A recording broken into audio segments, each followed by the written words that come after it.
We have a surprising New York Rangers update to go over today as they've made some interesting decisions revolving around Alexis Lafreniere and Will Cuylle. We're going to break that down as well as some other comments from Peter Laviolette ahead of another huge game that they must win to keep their playoff hopes alive. We're going to break it all down in this episode of Rangers Digest. But before we do that, we have a very exciting announcement to make as it is that time of year. We're kicking off a March Madness bracket for the channel. We've partnered with the Hot Takes app and other digest channels for this event. It's completely free to sign up. Just download the Hot Takes app, click the March Madness banner at the top, and under groups, select the Digest Media pool. This is really exciting as there's over $25,000 in prizes to be won. And since there's a much smaller pool of people participating, there's a real chance to win big. So check out the link below in the pinned comment or the description, or scan the QR code on your screen to download the app, and make sure to use promo code DIGEST. It is cap sensitive, so DIGEST in all caps to get some exclusive perks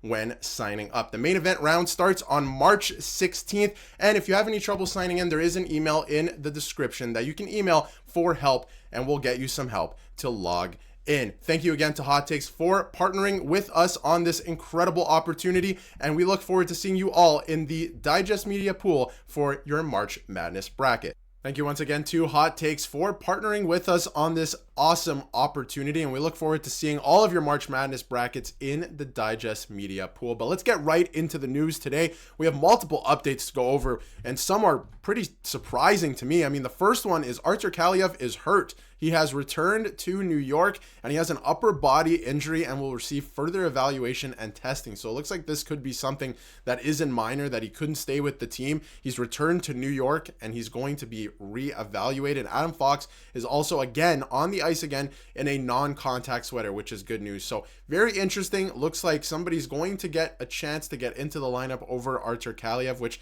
was the case for the majority of the last month anyway. But Artemi Panarin is hurt. He is returning to New York. He'll be reevaluated. Now, take a look at some of the stuff that went down at Morning Skate this morning. They've made some interesting changes. You see a sneak peek there in the window a little bit, but to go over the power play first, power play one remains the same. With Adam Fox out, Zach Jones is the quarterback for the power play. You got Panarin, Zibanejad, Miller, and Kreider with him. And I have to say, Kreider has been playing well recently. He's been hurt all season, and whether you wanted him traded or not, I feel like most fans didn't want him traded.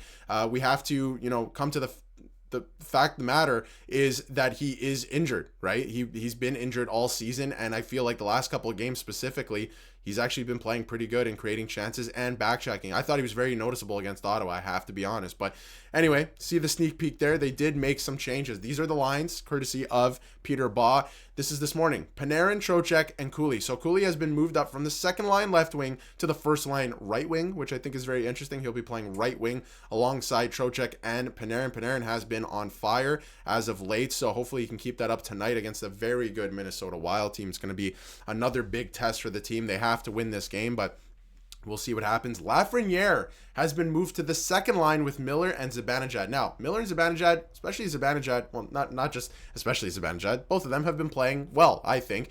And Miller, yes, he let, his emotions come over him last game. He got that cross-checking penalty and stuff like that, but he's been leading the way since he got here. He's been putting up a lot of points, and I feel like Zibanejad, even before Miller got here, has been turning it up a little bit. So he's been playing well.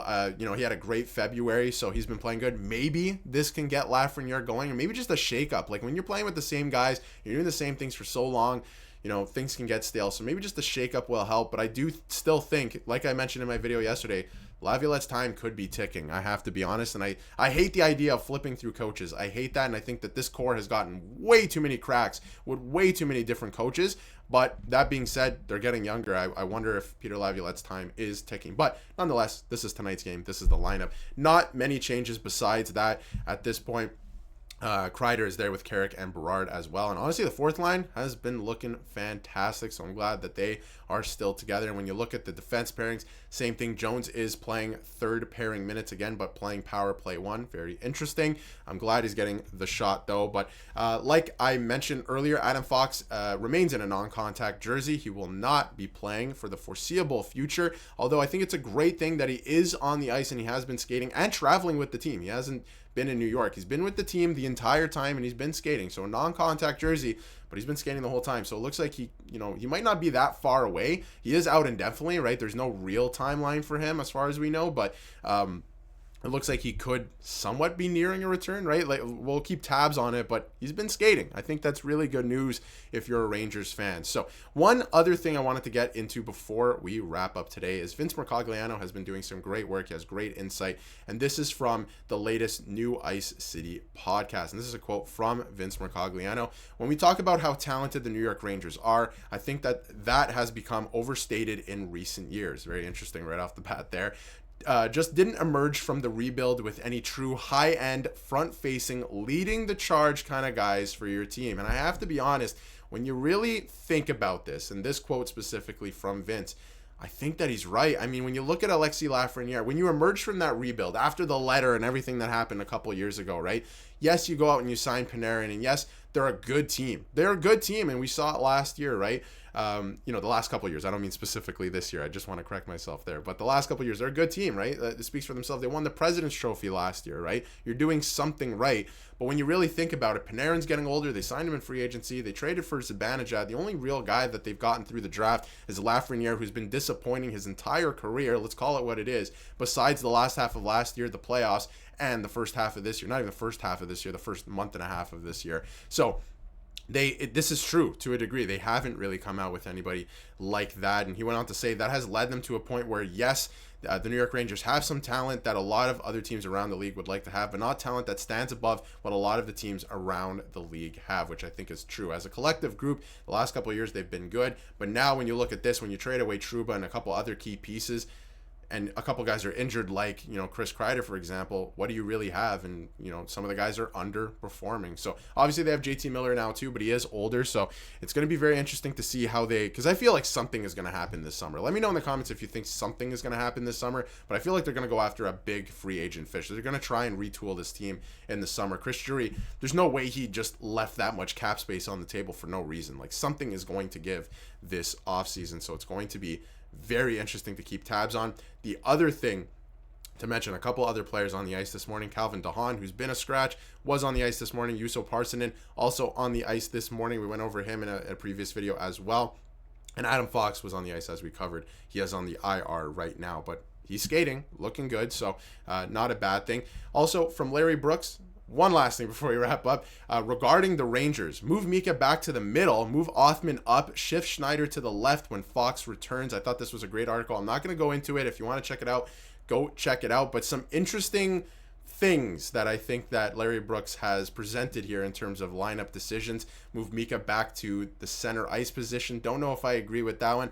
Othman, the only reason I would say not to move him up, again, go check out the article, but the only reason I would say not to move him up is because the fourth line has been so good. Like, I think it's been their best line, honestly. I'm not even going to say possibly. So, and Schneider to the left when Fox returns is interesting. So if you want to see more, go check out that article. And Johnny Brodzinski is from Minnesota, so he had a bunch of the guys over for dinner, and he went on to say that nothing is better than being back here. So they're back in Minnesota, his hometown, tonight to play the Minnesota Wild in a game that, honestly, I keep saying it the last couple of videos, this one is as must win as it gets. If you lose this one, you are really looking like you might miss the playoffs this year. And I know a lot of fans have probably checked out at this point, and we don't want to make the playoffs anyway. It would be nice to make the playoffs. You're right there. It would be a nice story, and especially for the experience for the younger guys on the team heading into next year. But if you lose this one, it looks tough. But let me know what you think in the comments about some of these moves and these decisions. And if you haven't yet, hit that subscribe button so you can stay up to date with everything New York Rangers.